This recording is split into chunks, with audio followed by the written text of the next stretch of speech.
ចា breaking news បងប្អូនថ្ងៃនេះលោកប្រធានាធិបតី Trump បាននិយាយថាគឺប្រទេសអ៊ីស្រាអែលគឺត្រូវតែបញ្ឈប់សង្គ្រាមជាមួយនឹងប្រទេសលីបង់ថាប្រទេសអ៊ីស្រាអែលប្រសិនបើមិនមានការជួយពីខាងប្រទេសអាមេរិកឬក៏លោកផ្ទាល់ដែលជាប្រធានាធិបតីអាមេរិកដែលបានចេញមុខទាំងស្រុងក្នុងការដែលជួយនោះទេនោះប្រទេសអ៊ីស្រាអែលនឹងត្រូវបានគេចាវាយប្រហារខ្ទេចខ្ទីអស់ទៅហើយចាប៉ុន្តែនៅក្នុងនេះដែរគឺលោក Benjamin Netanyahu នឹងគឺត្រូវតែបញ្ឈប់សង្គ្រាមជាមួយនឹងប្រទេសលីបង់នេះក្នុងពេលមុននឹងចុះ MOU នៅថ្ងៃសុក្រនេះតែម្ដងចាអញ្ចឹងដោយបងប្អូនបានដឹងហើយថានៅក្នុងកិច្ចព្រមព្រៀង MOU នេះគឺប្រទេសអ៊ីរ៉ង់បានតម្រូវឲ្យខាងប្រទេសអ៊ីស្រាអែលនឹងគឺត្រូវតែបញ្ឈប់សង្គ្រាមជាមួយនឹងប្រទេសលីបង់ដែរគឺមិនគ្រាន់តែសង្គ្រាមជាមួយនឹងប្រទេសអ៊ីរ៉ង់និងប្រទេសអាមេរិកដែលត្រូវបញ្ឈប់នោះទេគឺគេនិយាយថាគឺត្រូវតែបញ្ឈប់នៅក្នុងប្រទេសលីបង់ដែរប៉ុន្តែប្រទេសអ៊ីស្រាអែលវិញ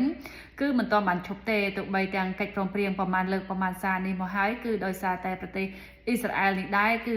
នៅតែបន្តសង្គ្រាមជាមួយនឹងប្រទេសលីបង់ហើយបានបង្ខំឲ្យមានការចាក់ចេញពីខាងស្រុកកំណើតជាច្រើនជាពិសេសគឺប្រជាជននៅភាគខាងត្បូងនេះតែម្ដងហើយនៅថ្មីនេះក៏នៅតែបន្តមានការវាយប្រហារប៉ុន្តែលោកត្រាំបាននិយាយថាគឺលោក Netanyahu គឺត្រូវតែបញ្ចប់សង្គ្រាមនេះហើយត្រូវមានទំនួលខុសត្រូវទៅលើ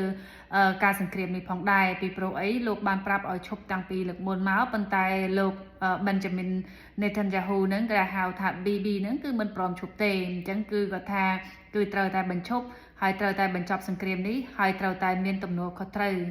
ចាឲ្យបានចប់មុនពេលដែលចុះកិច្ចព្រមព្រៀង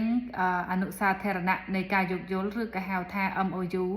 ឲ្យបានមុនពេលថ្ងៃសុក្រនេះចានេះគឺលោកប្រធានាធិបតី Trump បានដាក់ខ្លាំងហើយថាប្រសិនបើមិនចឹងទេគឺនឹងធ្វើតែឯងចាអញ្ចឹងគឺលោក Benjamin Netanyahu គឺត្រូវតែឈប់សង្គ្រាមជាបន្ទាន់ចាអរគុណបងប្អូនកុំភ្លេចចុច like ផង